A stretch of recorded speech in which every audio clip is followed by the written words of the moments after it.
place dans sa présence.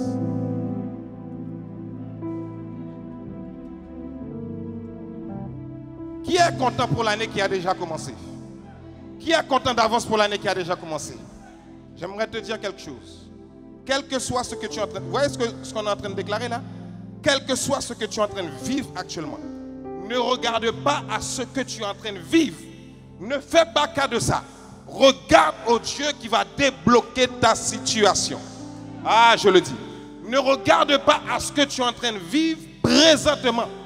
Regarde au Dieu qui est capable de tout faire. Nous ne servons pas un Dieu mort, nous servons un Dieu vivant. Nous servons un Dieu puissant. Nous servons un Dieu capable. Nous servons un Dieu inébranlable. Cette année, ça va être une année décisive.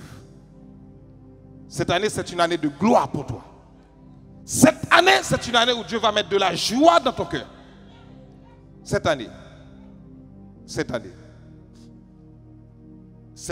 ton année. Alléluia. Alléluia. Glorieux Saint-Esprit, qu'il en soit fait selon notre foi et selon nos déclarations. C'est toi qui as dit dans ta parole, à travers Jésus-Christ, je vous ai donné le pouvoir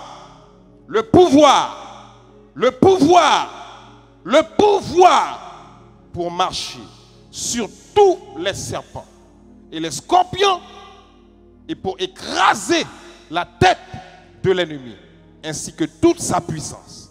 Et rien ne pourra vous nuire. Qu'il en soit fait selon nos déclarations. Qu'il en soit fait selon nos décrets.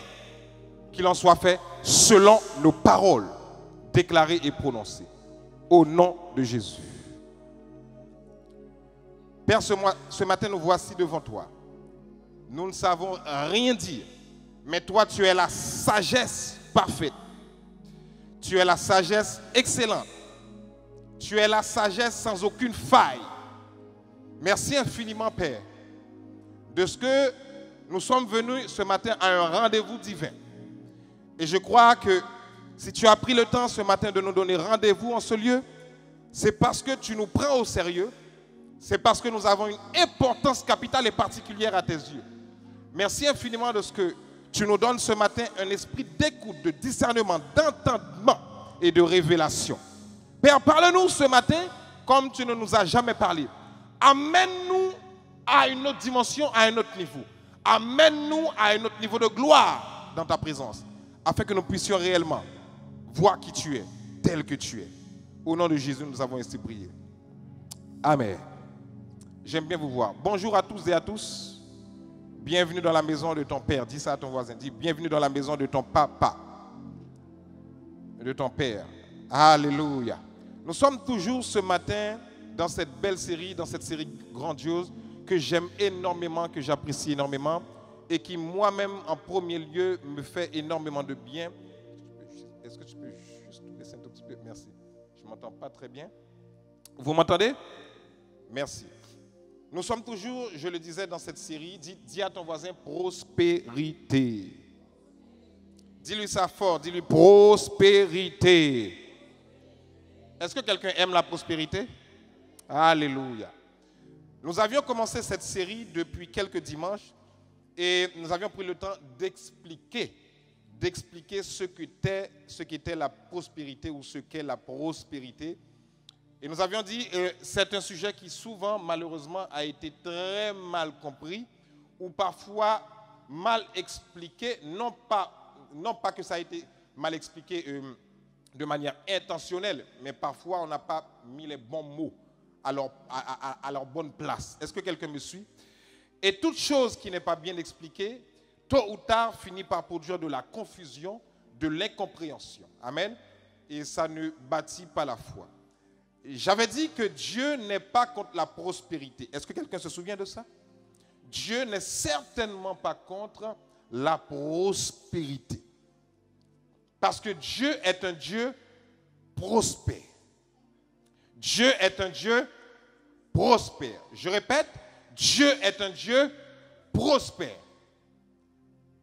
Et donc, toute personne qui devient ou qui aspire à devenir enfant de Dieu doit aspirer à la prospérité. Quelqu'un m'entend jusqu'à présent? La prospérité n'est pas un terme négatif, mais c'est un terme positif. Amen. Et la prospérité n'est pas anti-assemblée de Dieu, n'est pas anti-église. Puisque c'est la nature, c'est le domaine dans lequel Dieu fonctionne. Amen. Et nous avions dit que la prospérité, prospérer, donc prospérité du verbe prospérer, prospérer c'est aller de l'avant, prospérer c'est grandir, prospérer c'est porter du fruit, prospérer c'est se développer, prospérer c'est s'étendre, prospérer c'est sortir de la zone de stagnation pour commencer à monter. Amen. Et nous avions dit, selon 3 Jean 1, verset 2, qui va être affiché à l'écran, moi je n'ai pas mon écran en face, selon 3 Jean 1, verset 2, il a dit, chers amis, je souhaite que tu réussisses, donc prospérer c'est réussir, je souhaite que tu réussisses à tous attendus, tout ce que tu attends, à tous égards, dans d'autres versions il a dit, et que tu sois en aussi bonne santé physique que tu l'es spirituellement. Et que tu sois en aussi bonne santé physique que tu l'es spirituellement. C'est notre partage et c'est ce que Dieu veut pour nous. Et nous avions commencé par ce titre. En 2023, je prospère sur le plan spirituel. Quelqu'un me suit? Je souhaite que tu prospères ou que tu réussisses à tous égards. Et que tu sois en bonne santé physique ainsi que spirituellement. Le premier domaine, j'avais dit, dans lequel Dieu attend la prospérité de son peuple, la réussite de son peuple, l'avancement de son peuple, la progression de son peuple. Le premier domaine dans lequel Dieu attend, c'est au niveau spirituel. Est-ce que quelqu'un me suit? J'avais dit que si nous ne prospérons pas au niveau spirituel, si nous ne prospérons pas au niveau spirituel, cela va causer un dégât dans notre vie entière.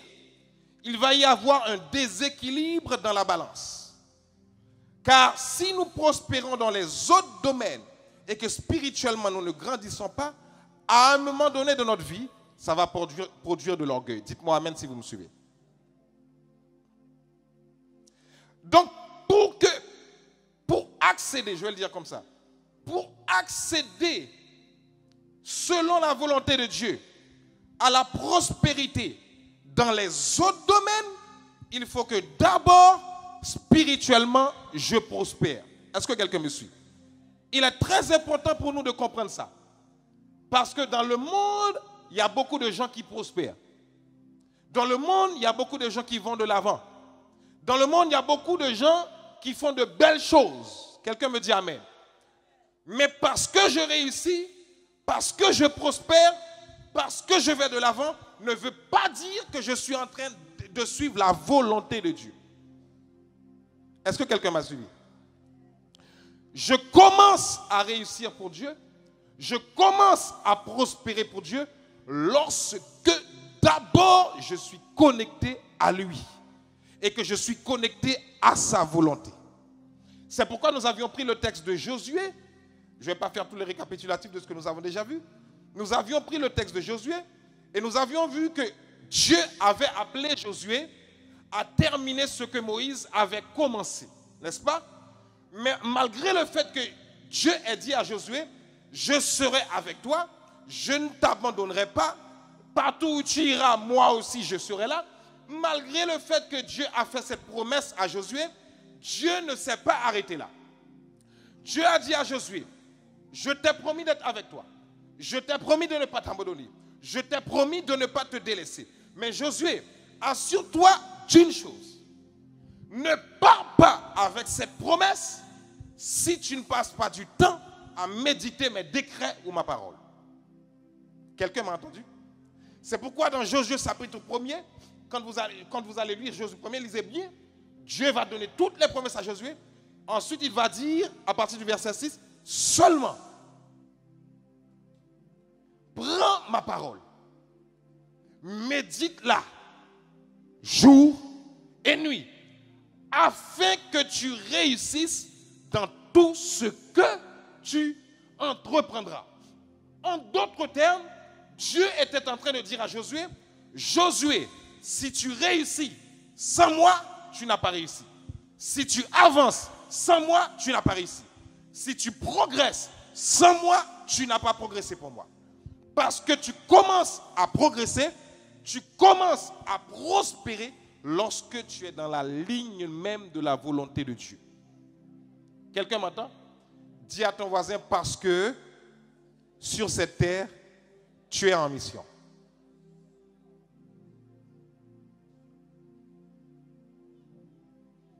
Ça va? Ça va? Et ce matin, nous avions vu dernièrement, avant d'entrer dans ce que je vais dire ce matin, nous avions vu dernièrement que pour commencer, enfin, pour prospérer spirituellement, il y a deux éléments fondamentaux qu'il faut prendre au sérieux en ce début d'année. C'était premièrement instaurer une vie de discipline. Quelqu'un se souvient de ça? Une vie de discipline. D'ailleurs, je bénis Dieu. J'ai entendu beaucoup de gens, notamment beaucoup de jeunes, et ça fait plaisir d'entendre ça là, qui ont commencé à mettre ça en place et à pratiquer ça de manière régulière. Et ça, vous allez voir des résultats dans vos vies. Et je vais en parler ce matin. Amen. Lorsque vous entendez la parole de Dieu relâchée, il faut passer à la pratique. Ça va? Ici, nous sommes à un rendez-vous divin. Dites avec moi, rendez-vous divin. Dites avec moi, rendez-vous divin. À chaque fois que vous venez à un lieu de culte, Dieu vous a donné rendez-vous. Et puisqu'il vous a donné rendez-vous, c'est parce qu'il a quelque chose à vous dire. Car on ne peut pas donner rendez-vous à quelqu'un si la personne n'a rien à dire. Si M. Macron vous donne rendez-vous demain au palais de l'Élysée, c'est parce qu'il a besoin de vous rencontrer pour vous dire quelque chose. Et à chaque fois que nous venons dans un lieu de culte, excusez-moi, Dieu nous a donné un rendez-vous pour nous parler. Maintenant, lorsqu'il nous parle, qu'est-ce que nous faisons de ce qu'il nous dit? Là, tout est la différence. Amen. Et deuxième chose que nous avions vue, non seulement qu'il faut méditer la parole de Dieu, il faut avoir une vie de prière constante, régulière. Amen. Ce n'est pas de temps en temps. Et j'avais expliqué que parfois dans la vie, nous pouvons être motivés pour un certain temps. Aujourd'hui, je suis motivé, j'ai envie de prier. Et puis je vais à la prière, je vais prier. Mais la motivation n'est pas mauvaise, mais j'avais dit que la motivation ne dure pas dans le temps. Est-ce que quelqu'un se souvient de ça? La motivation ne dure pas dans le temps. Ce qui va nous permettre, et ça c'est dans tous les aspects de nos vies, mais nous sommes pour l'instant sur la partie spirituelle. Ce qui va nous permettre de durer, de perdurer dans le temps, c'est la discipline. Quelqu'un s'en souvient de ça? La discipline, qu'est-ce que la discipline va faire dans ma vie? Ce que la discipline va faire dans ma vie est ceci. Même lorsque je n'ai pas envie d'aller faire quelque chose, parce que je me suis discipliné à le faire, je vais le faire. Est-ce que quelqu'un m'entend? Parfois, je n'ai pas envie d'aller au travail, mais parce que j'ai des horaires à respecter, parce que j'ai signé un contrat, parce que en fait, j'ai quelque chose que je dois à mon patron pour qu'il me rémunère, je vais me discipliner pour aller au travail chaque jour. Je pose la question, est-ce que tout le monde, tous les jours, a envie d'aller au travail ici? N'est-ce pas? Qu'est-ce qui fait que tu vas? Qu'est-ce qui fait que tu vas? Qu'est-ce qui fait que tu vas? La paye? Mais à cause de la paye, tu es obligé de faire quoi? De te discipliner. N'est-ce pas? Parce que, écoutez-moi, dans la vie, tout fonctionne dans la discipline. Quelqu'un qui veut aller loin dans la vie doit se discipliner. Dans tout, si tu veux progresser dans la vie, Si tu veux aller de l'avant dans la vie, à un moment donné de ta vie, tu seras obligé de te discipliner. Tu ne peux pas faire les choses de temps en temps ou de manière hasardeuse ou au hasard de temps en temps. Et c'est pareil pour la vie de la méditation de la parole de Dieu et de la prière. Si je veux aller de l'avant, il y a beaucoup de chrétiens. Vous savez ce qui fait peur à Satan? Satan, je l'ai dit dernièrement, Satan n'a pas peur des chrétiens. Suivez-moi. Satan n'a pas peur des chrétiens. Je reprends. Satan n'a pas peur des chrétiens. Satan a peur des enfants de Dieu qui connaissent leur identité.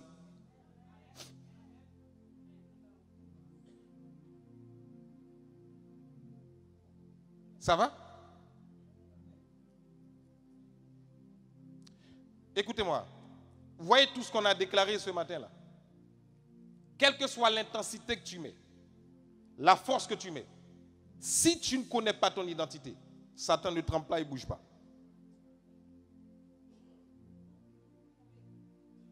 Amen.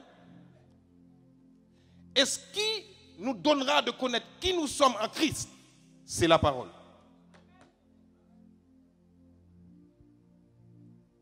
Notre identité est cachée ici. Amen. Et lorsque nous allons ici, qu'est-ce qui va se passer?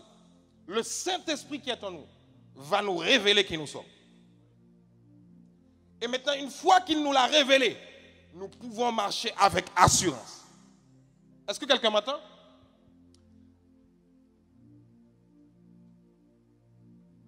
Quelle est la différence entre deux chrétiens qui ont des soucis, des difficultés énormes, et entre celui qui est tout le temps dans l'assurance et celui qui a tendance de temps en temps à trembler devant les situations? Quelle est la différence? La différence, c'est que celui qui est dans l'assurance connaît son identité. David n'a pas tremblé devant Goliath. Parce que je vous dis que on se dit bonne année chaque année. Mais l'année sera bonne en fonction de tes actions et de tes dispositions. L'année sera bonne en fonction de tes actions et de tes dispositions. Qu'est-ce qui fait que David est sorti victorieux devant Goliath? Ce n'est pas dans mes notes, mais je prends cet exemple. Ce que David voyait, beaucoup ne le voyaient pas. Et David connaissait Dieu dans l'intimité. C'est ce qui a fait la différence. Là où tout le monde l'appelait fou, on disait David, mais t'es fou toi. T'as jamais été à la guerre, t'as un problème. Tu t'es jamais entraîné. À tel point que quand on a pris tout le costume de Saül pour mettre sur David pour aller en guerre, bouclier, tout ça, casque, c'était tellement lourd. David ne pouvait même pas bouger. David dit non, c'est trop lourd. David dit, hé, débarrassez-moi de ça. Je vais aller en guerre sans armes. Il n'a pas gagné. Il a pris une seule arme, la parole. Goliath, tu viens contre... C'est pourquoi tout sorcier dans ta vie tombe cette année au nom de Jésus. Il a dit, Goliath, tu viens contre moi avec ton épée là, avec ta lance là, avec ton javelot, avec ton kalachnikov, avec ton fusil, avec ta mitrailleuse. Mais moi, je viens contre toi au nom de... Pourquoi? Il sait qui il est. Il a déjà vu Dieu en action dans sa vie. Il y a deux types de chrétiens dans la vie. Il y a des chrétiens qui viennent au culte et il y a des chrétiens qui vivent réellement Dieu. Tout le monde peut être dans la même salle, mais tout le monde ne vit pas les choses à la même dimension. Ah oui, oui. Ah oui. Il ne suffit pas de venir à un lieu de culte. Mais quelle est la compréhension, la connaissance que tu as de ton Dieu? C'est ça la question. Quelle est la connaissance que tu as de lui? Quel est le niveau de... C'est même pas la connaissance. Quel est le niveau de révélation que tu as de Dieu? Parce qu'il y a des dimensions de révélation que tu as. Quel que soit ce qu'on te dit, tu restes calme. Il y a des niveaux de révélation que tu as. Quel que soit ce qu'on a dit de toi, c'est fini pour toi. Toi, tu restes calme.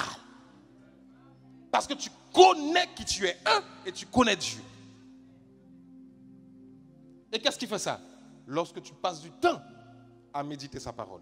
Lorsque tu passes du temps dans l'intimité. Je n'ai pas dit la prière qu'on fait ensemble. Je n'ai pas dit la prière que tu fais avec ta femme ou tes enfants. Je n'ai pas dit la prière que tu fais avec ton ami. Je n'ai pas dit ça. L'intimité personnelle. Où tu vas devant papa et tu dis, Père, je viens devant toi. Parle-moi.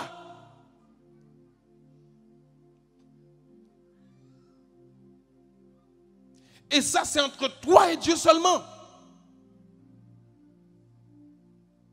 Quelqu'un m'entend? Ce matin, nous abordons un autre point très important. Nous abordons un point qui fait que tu vas grandir spirituellement, prospérer, aller de l'avant. Nous avons parlé de la méditation, de la prière. Mais il y a une chose que j'ai constatée beaucoup dans les assemblées et il faut faire très attention à ça. Parce que le Saint-Esprit m'a beaucoup interpellé sur ça et je pense que ce matin, je vais insister dessus. Je vais insister, c'est très important.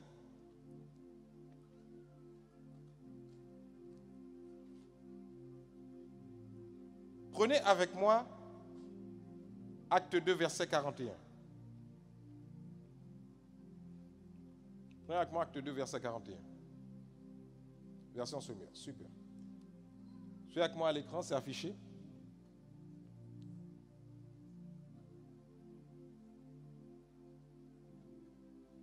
Et après, je vais vous donner le point que je vais développer ce matin. Lisez avec moi, 1, 2, 3. Ceux qui acceptèrent les paroles de Pierre se furent baptisés et ce jour-là, environ 3000 personnes furent ajoutées au nombre des... On peut le relire encore? 1, 2, 3. Ceux qui acceptèrent les paroles, dites avec moi paroles, dites avec moi paroles, dites encore paroles. Ceux qui acceptèrent les paroles de Pierre se firent baptisés et ce jour-là, environ 3000 personnes furent ajoutées au nombre des croyants. Mon point est ceci. Lorsque tu viens à des rendez-vous divins comme celui-ci, prends au sérieux l'enseignement que tu entends. Quelqu'un m'a entendu? Je répète, lorsque vous venez à des rendez-vous divins, nous avons adoré Dieu tout à l'heure. Nous avons célébré son nom. Nous l'avons loué. Nous avons dansé devant lui, n'est-ce pas? Maintenant arrive un stade, un moment dans le culte où maintenant Dieu veut nous parler. Mais si nous ne sommes pas disposés, dis à ton voisin disposés, avec, à l'époque où nous sommes actuellement, nous sommes à l'époque de l'information à tous les niveaux. Quelqu'un m'entend? L'information est disponible à tous les niveaux. Dès que tu ouvres Internet, tu peux être informé. Dès que tu ouvres Internet, tu peux être enseigné. Dès que tu ouvres Internet, tu peux entendre une prédication. Mais écoutez-moi bien, enfants de Dieu. Et cet esprit m'a dit d'insister là-dessus.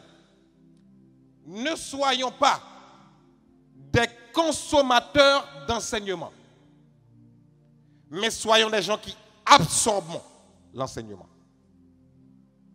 Vous comprenez?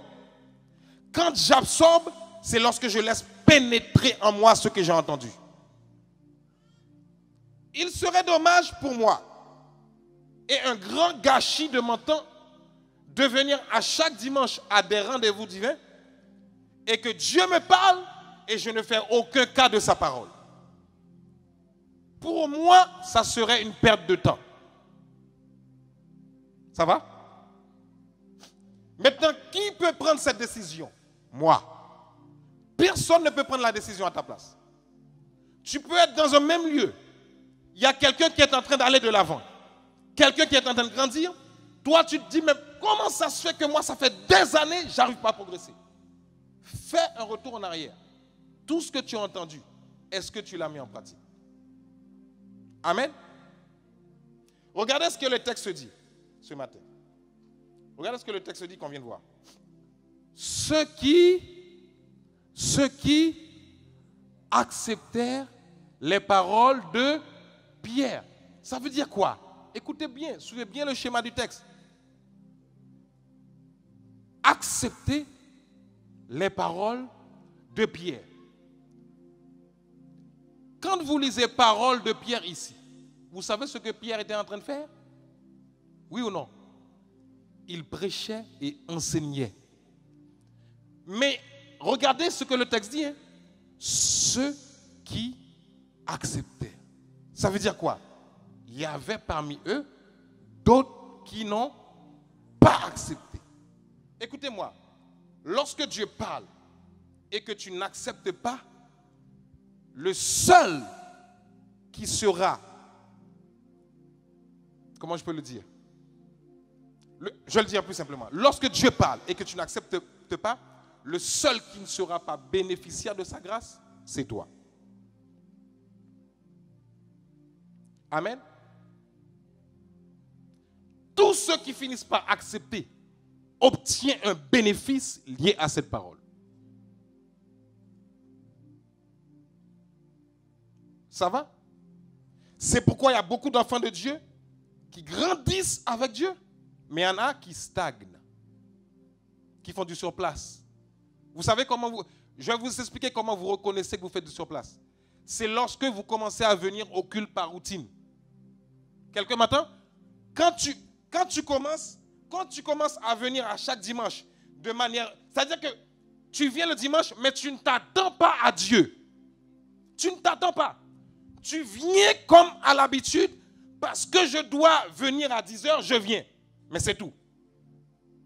Tu comprends? Ou bien, là, vous savez pourquoi ils viennent? Ils viennent pour se donner bonne conscience. Pour que Dieu puisse dire, au moins, il est venu. Mais écoutez-moi, que vous veniez ou que vous ne veniez pas, ça n'influence pas Dieu. Dieu reste Dieu. Hein? Dieu reste Dieu. Il reste Dieu, ça ne l'influence pas. La seule victime, c'est moi, ce n'est pas Dieu. Est-ce que quelqu'un m'entend? Maintenant, il y a deux catégories de personnes ainsi dans l'église. Il y en a qui écoutent et qui acceptent. Il y en a qui, oh, mais on a l'habitude d'entendre ça. Continue ta route. Dis bonne année. Proclame bonne année. Tu n'iras pas plus loin. Quelqu'un m'entend? Quelqu'un m'a entendu ou pas? Pour aller loin, il faut que quand Dieu parle, premièrement, j'écoute. Deuxièmement, j'accepte. Et troisièmement, je pratique. Quelqu'un m'a entendu? Et ça, je l'ai appelé la méthode EAP. Qu'est-ce que je fais premièrement? J'écoute. Deuxièmement, j'accepte. Troisièmement, je pratique. On reprend. Qu'est-ce que je fais premièrement? J'écoute. Deuxième. Et troisièmement, c'est les trois clés comme ça pour aller de l'avant avec Dieu. Parce qu'avant d'accepter, il faut écouter. Je n'ai pas dit entendre. Je n'ai pas dit entendre. Vous pouvez entendre ma voix ce matin, mais vous n'écoutez pas ce que je dis. Quelqu'un m'entend ou pas? Entendre, c'est juste la capacité à... Comment je peux expliquer ça? Entendre, c'est juste la capacité à repérer un son. Oui ou non? C'est-à-dire que dans ton oreille, tu as repéré qu'il y a eu un son. Mais écouter, c'est faire attention à ce son. Quelqu'un m'entend? Et parfois, nous pouvons être ici dans l'assemblée, nous entendons, mais nous n'écoutons pas. C'est comme si ton enfant est en train de te parler. Il dit, papa, maman, j'ai quelque chose à te dire. Toi, tu es occupé, tu es en train de faire autre chose. Pendant ce temps, l'enfant est en train de te parler. Est-ce que tu es en train d'écouter l'enfant? Non, tu l'entends, mais tu ne l'écoutes pas. Et l'enfant n'est pas bête, hein? Il saura si tu l'écoutes ou pas. Pourquoi? Parce qu'il a vu que ton attention n'est pas sur lui. Mais maintenant, lorsque tu écoutes ton enfant, il dit, papa ou maman, j'ai quelque chose à te dire. Tu laisses ce que tu étais en train de faire et puis tu es focus. Pour que tu écoutes, il faut être focus. C'est-à-dire que je sors de chez moi, je viens ici pour que Dieu me parle, mais je m'attends réellement à ce qu'il me parle. Si tu viens comme ça, ballon, ou bien il y en a, voilà, il y en a, ils n'ont pas terminé de dormir chez eux, ils viennent terminer le sommeil ici.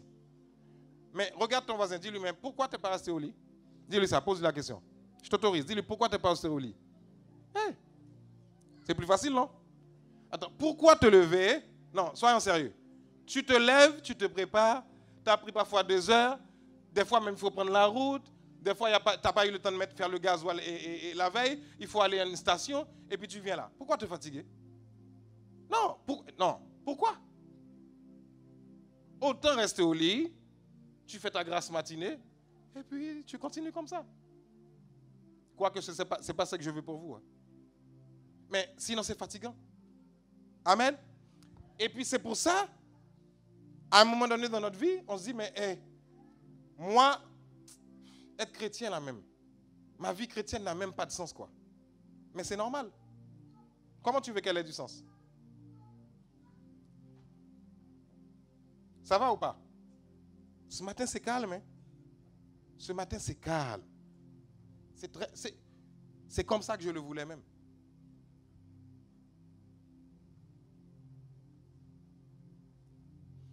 Parce que Dieu ne va pas seulement vous parler chez vous quand vous méditez. Non. Quand vous venez ici, il vient vous parler aussi. Mais le problème, c'est est-ce que vous écoutez? OK? Maintenant, même quand vous avez fini d'écouter, est-ce que vous acceptez cette parole? Parce que la parole de Dieu travaille ainsi. Elle travaille avec toi que quand tu l'acceptes. Tant que tu ne l'acceptes pas, elle ne peut pas travailler en ta faveur. Ça va? Tout le monde est là ce matin?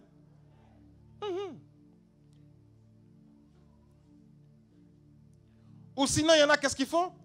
Ils écoutent la parole, parce qu'il y a plusieurs cas de figure. Hein. Ils écoutent la parole juste pour que ça leur fasse plaisir. Ah, ça m'a fait du bien. Oh, oulala, ça m'a fait tellement de bien. Ah, j'étais content, il a dit quelque chose là. C'était pour moi. OK. Maintenant, quand tu as fini d'écouter et que tu as dit que c'était pour toi, est-ce que tu pratiques ça? Ça va? Je sais pourquoi je m'en vais là.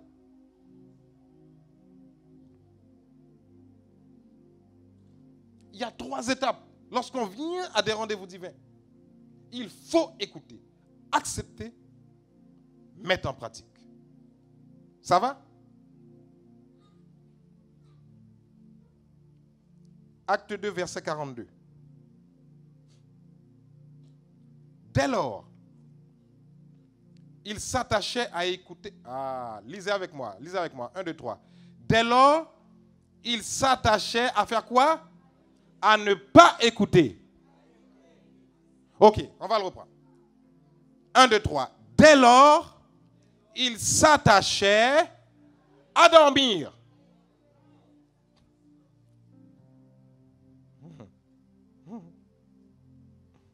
On peut le refaire une dernière fois? Dès lors, il s'attachait à être distrait. Qu'est-ce qu'il faisait?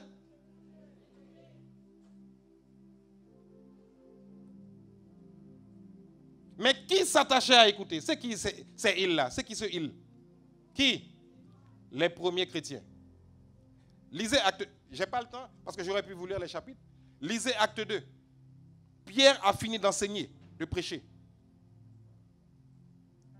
Et l'église primitive est née. L'église primitive, je vais dire, c'est la première église. C'est tout simplement ce que ça veut dire. L'église primitive est née. Les 3000 personnes qui ont accepté, ont entendu la parole. Qu'est-ce qu'ils ont commencé à faire? Ils s'attachaient à écouter. À écouter comment? Comment? Dites-le encore. Comment? Ok. Vous savez ce que ça veut dire assidûment? Quelqu'un sait ce que ça veut dire assidûment? Assidûment? C'est pour ça que j'ai pris avec la version Semeur. Cette version est beaucoup plus explicite et les mots sont moins compliqués que la version second. Quand le texte dit assidûment là, assidûment c'est dans ce mot qu'on trouve assiduité. C'est quoi assiduité? Définition. Assiduité, c'est la capacité de quelqu'un à être dans un endroit régulièrement. Est-ce que quelqu'un me suit? Quelqu'un m'a entendu? Assiduité, c'est la capacité d'être dans un endroit régulièrement. Maintenant, lorsque le texte me dit que et c'est pourquoi vous allez voir ce qui se passe après, si vous lisez le reste, c'est que les premiers chrétiens vivaient un niveau élevé dans la présence de Dieu. Si on ne fait pas attention, nous, enfants de Dieu du 21e siècle, nous sommes endormis. Vous m'entendez? Nous sommes endormis. Comme si on a pris un somnifère. Un somnifère. Et puis Satan nous endort comme ça. Non, t'inquiète pas, ça ira. Hein? Mais non, viens comme d'habitude. T'inquiète pas, ça ira. Et puis il nous endort. Il nous endort. Il nous endort. Satan ne se fatigue pas pour t'endormir. Hein? Il vient sur toi et dit, t'inquiète pas, ça ira. C'est bien comme tu es. Reste comme ça. Tu sais, hein? Dieu comprend. Ève, est-ce que tu es sûr que Dieu a dit? T'inquiète pas, ça ira. Il est toujours gentil. Il vient toujours gentil. Tranquillement. Il ne te fatigue pas. Et puis il te travaille. Mais regardez comment les premiers chrétiens marchaient. Ils étaient assidus dans l'écoute. Et vous savez quel est l'autre mot pour assidûment? C'est persévérance. Dites avec moi, persévérance. Celui qui est assidu ou celle qui est assidue, c'est quelqu'un qui est persévérant. Amen. Et on avait vu le mot persévérant dimanche dernier. Donc, qu'est-ce que ça veut dire? Non seulement je dois écouter, accepter et ensuite faire quoi? Pratiquer, mais je dois être persévérant et assidu dans ça. Ça veut dire que je ne le fais pas de temps en temps. Mais je dois persévérer dedans. Parce qu'il y a quelqu'un, il y a une entité, je ne peux pas l'appeler quelqu'un. Il y a une entité qui n'aime pas quand tu écoutes la parole de Dieu, c'est Satan. Écoutez-moi, la meilleure manière pour Satan de dévorer un enfant de Dieu, c'est de t'empêcher d'écouter sa parole. Quand Satan veut te croquer comme en salade, quand il veut te déguster, il t'empêche d'écouter la parole de Dieu. Sous toutes ses formes. Amen. La parole lue, la parole révélée, la parole déclarée, la parole proclamée, quelle que soit la forme que la parole prend, quand Satan veut te manger, il t'empêche d'écouter la parole de Dieu. Un chrétien qui est efficace dans la prière est un chrétien qui aime la parole. Tu ne peux pas être... Vous voyez, j'ai parlé de prière, mais la première chose que j'ai mis avant la prière, c'est la parole. Parce que tu ne peux pas être efficace dans ta vie de prière si tu ne connais pas le Dieu que tu pries. Dites-moi, comment tu vas être efficace dans la vie de prière si tu ne connais pas le Dieu que tu pries? Maintenant, comment tu vas connaître le Dieu que tu pries si tu ne vas pas le trouver dans sa parole? À chaque fois que j'ouvre la bouche, j'ouvre la Bible, j'ouvre la bouche de Dieu. Dès que je la ferme, je ferme la bouche de Dieu. Et ce matin, pour venir vous parler ici, j'ai ouvert la bouche de Dieu d'abord. Et j'ai dit, Saint-Esprit, révèle-moi. Amen. Donc je ne dois pas seulement... Bon, il y en a qui ne sont même pas encore dans le premier niveau. Juste d'écouter, d'accepter là. Il y a ça, il y a une démarche à faire pour cette année, pour que l'année soit bonne. Maintenant, même quand tu arrives à ce stade-là, maintenant, tu dois avoir la démarche de persévérance. Amen. C'est ça qui nous permet d'être en feu pendant longtemps. Sinon, tu commences bien la vie chrétienne et puis à un moment donné, tu fais vol de croisière. L'avion ne peut pas être tout le temps comme ça, à un moment donné, il est là. Est-ce que vous comprenez? Mais vous n'êtes pas un avion, vous êtes l'aigle là. Il faut monter plus haut. Quelqu'un m'entend? Il faut monter plus haut. Il faut monter. Il faut monter. Écoutez-moi, enfant de Dieu, s'il vous plaît. Ah, le Saint-Esprit me parlait, je riais. Dans ce siècle que nous vivons là, ah Jésus, que Dieu nous aide. Vous voyez, dans le siècle que nous vivons là, il faut des parents affermis dans la vie chrétienne.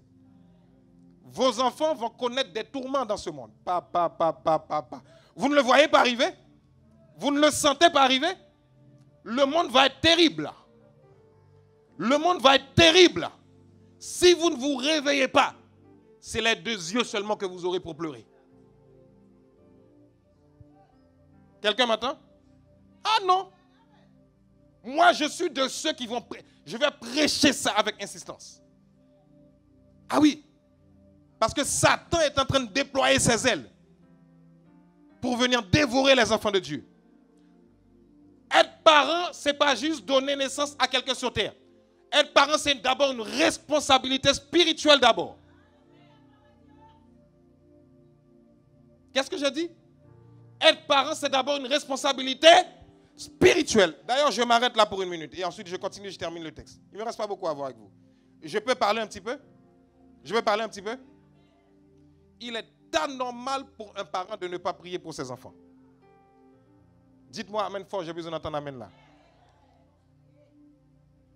Je vais aller plus loin. Attends. Je peux parler plus que ça encore ou pas? Est-ce que je peux... Vous m'avez dit de parler, hein? Il est anormal pour un papa de ne pas prier pour ses enfants. Dites-moi amen, monsieur. Messieurs, dites-moi amen. Quand je suis papa, je dois prier pour mon enfant tous les jours.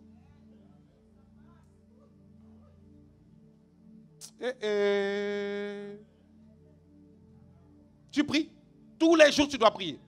Tous les jours. Si tu as oublié un jour, réponds-toi et reprends le jour d'après. Tous les jours, tu dois prier pour tes enfants. C'est ta responsabilité première. Et pour toute ta famille, pas seulement pour tes enfants. Quelqu'un m'entend? Oui, oui, oui. C'est ta responsabilité première. Ce n'est pas seulement donner à manger à l'enfant, l'envoyer à l'école. Ce n'est pas ça seulement. Tu dois prier pour l'enfant, pour que Dieu le préserve, pour que Dieu le rende intelligent, pour que Dieu le garde, pour que Dieu te donne les moyens de prendre soin. Tu dois prier tout ça. Tout ça, tu dois le faire. Pour que Dieu te donne de la clairvoyance, de la sagesse, du discernement dans l'éducation que tu donnes à l'enfant. Parce que nous ne sommes pas assez intelligents pour éduquer nos enfants. Dans ce monde où le monde va en déclin, nous ne sommes pas assez intelligents. Moi, je dis à Dieu tout le temps, donne-moi la sagesse pour pouvoir bien éduquer mes enfants. Parce que je ne sais pas si ce que je suis en train de leur dire ou de leur donner comme éducation est la bonne manière. Amen. Nous n'éduquons pas nos enfants selon les principes qui régissent ce monde. Nous éduquons nos enfants selon les principes qui régissent le royaume de Dieu. Maintenant, quand l'enfant grandit demain, tu as déjà préparé le chemin pour lui. Ah oui? Mais comment nous allons entrer dans cette dimension si déjà lorsque nous venons ici, nous sommes distraits? Écoutez-moi, enfant de Dieu, je parle un peu. L'enfant deviendra ce qu'il te voit faire. Qu'est-ce que j'ai dit? Qu'est-ce que j'ai dit? L'enfant deviendra ce qu'il te voit faire. Tu ne pries pas, l'enfant n'aura pas envie de prier. Tu ne médites pas la parole, l'enfant n'aura pas envie de méditer la parole. Ça s'appelle éduquer. Ça va? Tu n'apprends pas à un enfant de respecter les plus grands. Quand l'enfant sera plus grand, il ne respectera pas. Attends, je vais aller plus loin. Toi, tu ne respectes personne, ne demande pas à l'enfant de respecter quelqu'un. Ça va? Non, ce sont des principes comme ça.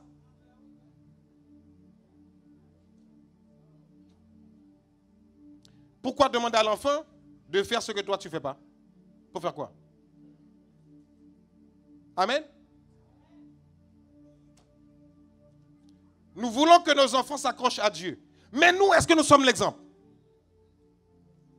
Non. Moi, il y a une chose que le Saint-Esprit est en train régulièrement, et je bénis Dieu parce qu'il a fait ce travail dans ma mentalité. Vous savez, pour changer un homme, il faut changer sa mentalité. Je reprends. Pour changer un homme, il faut changer sa mentalité. Et c'est pourquoi je vous ai dit que quand vous venez écouter des enseignements, soyez attentifs. Parce que ce qui vous change la mentalité, c'est l'enseignement. Ce n'est pas la prière. La prière vous connecte à Dieu. L'enseignement change votre mentalité. Quelqu'un m'entend? La prière vous connecte à Dieu. Qu'est-ce que l'enseignement va faire? L'enseignement change votre mentalité. C'est pourquoi un enfant qui vient de naître, moi j'ai eu un petit dernier récemment, un enfant qui vient de naître deviendra ce qu'il a toujours appris. Quelqu'un m'entend? Qu'est-ce qui fait qu'un petit bébé passe de bébé et plus tard soit médecin, ingénieur ou peu importe ce qu'il va faire? Qu'est-ce qui fait ça? L'éducation qu'il a reçue, le cursus scolaire. Pourquoi? Parce qu'on a tout le temps répété les mêmes choses dans sa pensée, dans sa mentalité. Un jour, cet enfant est devenu ce qu'il est. Amen. Quelqu'un m'entend? Donc un enfant qui voit papa et maman être amoureux de la parole, je te garantis, l'enfant sera amoureux de la parole. Mais en même temps aussi, écoutez-moi, un enfant qui entend papa et maman se plaindre tout le temps, critiquer tout le temps, médire tout le temps, mal parler tout le temps être en train de se plaindre, qu'est-ce que l'enfant va produire plus tard? La même chose.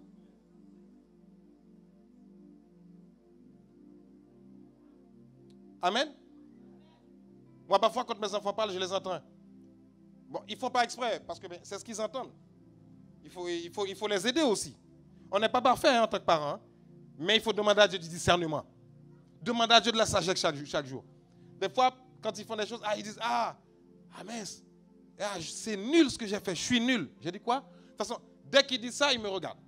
Ou maman. Ils savent qu'il y a des mots, quand ils le disent, après ils savent qu'ils n'auraient pas dû le dire.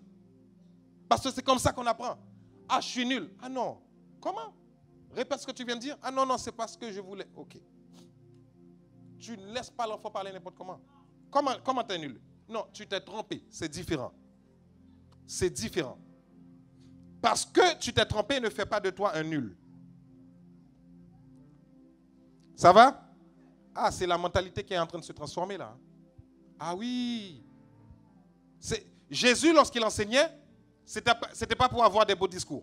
Ce que Jésus recherchait, c'est transformer la mentalité. Amen. Et écoutez-moi, je vais aller plus loin. Même si vous n'êtes pas encore arrivé au niveau que vous attendez, commencez maintenant. Ça va? Ne dites pas, non, ces choses-là, c'est trop loin pour moi. Non, commence maintenant. C'est maintenant que ça commence. Amen. Et puis laisse Dieu faire le chemin avec toi. Reprenez-moi le texte. Acte 2, 42, s'il vous plaît. Ils écoutaient assidûment quoi? L'enseignement des apôtres. Vous voyez? À vivre en communion, etc. Ça, c'est le reste. Et prier à la fin. Mais ils écoutaient d'abord l'enseignement des apôtres. Et assidûment. Ils étaient sérieux. Et c'est pourquoi ils marchaient dans la victoire. Si on ne fait pas attention, l'église de la fin des temps, nous allons plonger. Je ne parle pas de venir écouter des prédications toutes faites, bien articulées, les bonnes phrases avec la bonne orthographe. Tout le monde est content, on a rigolé. Hein? Une église qui marche dans la puissance. C'est ça que je parle. Une église qui marche dans la puissance. C'est-à-dire que lorsque tu parles, les situations changent. Lorsque tu parles, les choses bougent autour de toi. Quelqu'un m'entend?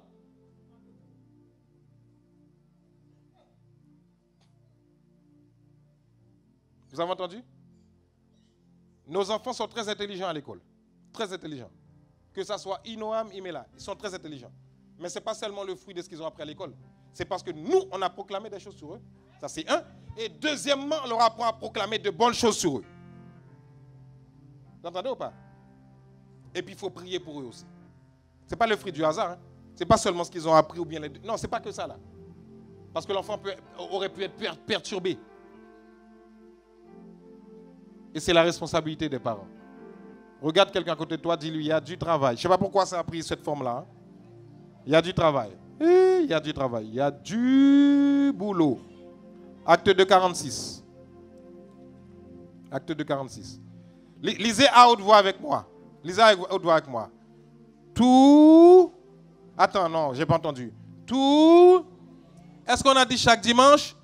Bon, maintenant, regarde la personne à côté de toi. Dis-lui, regarde-le.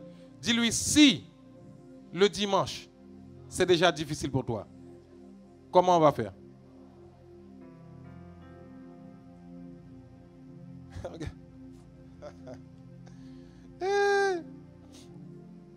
Qu'est-ce qu'il faisait? Tous les jours, d'un commun accord, Il se retrouvait où ça? Dans la cour du... Pour faire quoi dans la cour du temple? Non, non, c'est pas ça. Non, non. Non, attendez. Vous allez vite là. Lisez bien le texte, s'il vous plaît. Est-ce que c'était pour rompre le pain qu'ils étaient dans la cour du temple? Non, non, non, attendez. Lisons avec moi. On reprend ensemble. 1, 2, 3. Tous les jours d'un commun accord, ils se retrouvaient dans la cour du temple pour faire quoi? Ils rompaient le pain où ça? Où est-ce qu'ils rompaient le pain? Est-ce que c'était pour rompre le pain qu'ils se retrouvaient dans la cour du temple? Donc pour faire quoi? Yes. Louer Dieu, écouter l'enseignement. Vous m'entendez ou pas? Et maintenant, quand ils avaient terminé de faire ça, qu'est-ce qu'ils allaient faire? Ils allaient rompre le pain dans les maisons. Ça, c'est un autre aspect. Nous si déjà, le dimanche, c'est compliqué. Oh là là. Hey. Pourquoi? Parce qu'on a laissé la routine s'installer. Les choses de Dieu ne nous intéressent plus. On n'est pas intéressé par ça. On est intéressé par autre chose. Mais les choses de Dieu ne nous intéressent plus. Ça ne nous intéresse pas. Quand nous venions donner notre vie à Jésus, nous étions chauds et zélés. Et puis avec le temps, ça s'est refroidi. Dis à ton voisin, attention. Un ennemi est passé par là. Sans le savoir. Oh oui. Ah oui. Satan distrait. Pour que Satan séduise Ève, il a d'abord distrait Ève. Il n'est pas parti séduire Ève tout de suite. Il a d'abord distrait Ève. Distraction. Parce qu'il sait que s'il peut te distraire, il est plus facile pour lui de t'attraper après. Ça va? Ah oui, oui. Et quand tu viens dans un lieu de culte comme ça, tu peux être distrait de toutes les manières. C'est-à-dire que tu peux être là, tu es en train de me regarder, mais tes pensées sont ailleurs. Donc ça veut dire, c'est ça que je disais tout à l'heure. Tu m'entends, mais tu n'écoutes pas. Et donc tu es venu vide, tu es reparti vide. Tandis que quelqu'un d'autre qui était venu avec une disposition, mais chargée, elle est repartie remplie. Remplie.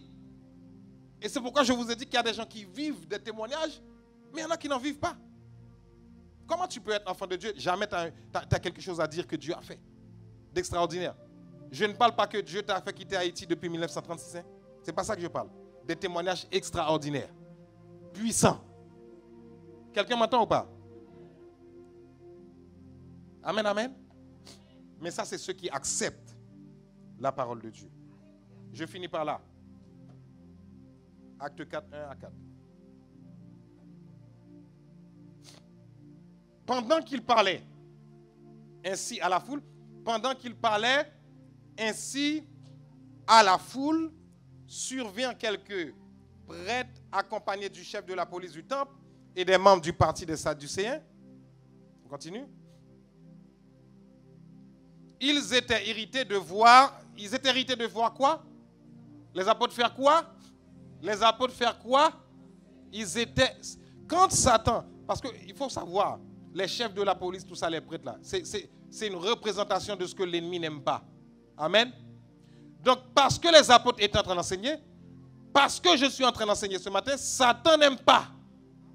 Donc, il va mettre votre pensée dans une prison pour ne pas écouter. Vous comprenez, hein? Ils étaient irrités de voir les apôtres enseigner le peuple et leur annoncer que puisque Jésus est ressuscité, les morts ressusciteront aussi. On continue. Ils les arrêtèrent donc, comme il se faisait déjà tard, ils les jetèrent en prison jusqu'au lendemain. Est-ce que les apôtres ont subi pour que nous puissions recevoir la parole aujourd'hui? Cependant, dites avec moi cependant. Dites avec moi cependant. Regardez, dites avec moi, les apôtres ont enseigné. Ils ont été en prison. Dites avec moi cependant. Parmi ceux qui avaient entendu, la semeur a mal expliqué. Ce n'est pas entendu qu'ils auraient dû mettre. Ils auraient dû mettre parmi ceux qui ont écouté. Leurs paroles, beaucoup, qu'est-ce qu'ils ont fait? Crurent. Mais comment ils ont cru? C'est parce qu'ils ont accepté d'abord d'écouter. Comment tu peux croire si tu n'écoutes pas? Quelqu'un m'entend? Comment tu peux croire si tu n'écoutes pas lorsque Dieu parle? Tu ne peux pas. Comment tu peux vivre dans une grande dimension si tu n'écoutes pas lorsque Dieu parle? Ceux qui portaient le nombre des croyants à peu près à 5000 hommes. Ce matin, j'ai fini. Je pense que j'ai pris assez d'éléments dans la parole de Dieu pour vous démontrer quelle est l'importance que Dieu accorde à l'enseignement. Et pour que ton année soit bonne ce matin, à chaque fois que tu viens ici à un rendez-vous divin tel que celui-ci, toute personne sérieuse a de quoi noter ce que Dieu a à lui dire. Attends, je vais reprendre encore, je n'ai pas entendu amen. J'ai dit à partir d'aujourd'hui, lorsque tu viens à un rendez-vous divin comme ça, toute personne sérieuse a de quoi noter quelque chose que Dieu a à lui dire. Tu ne peux pas venir à un rendez-vous. Si monsieur le président te donne rendez-vous demain ou bien après-demain, tu vas t'assurer de venir à quelque chose pour que tu n'oublies pas ce qu'il t'a dit. Oui ou non? Oui ou non?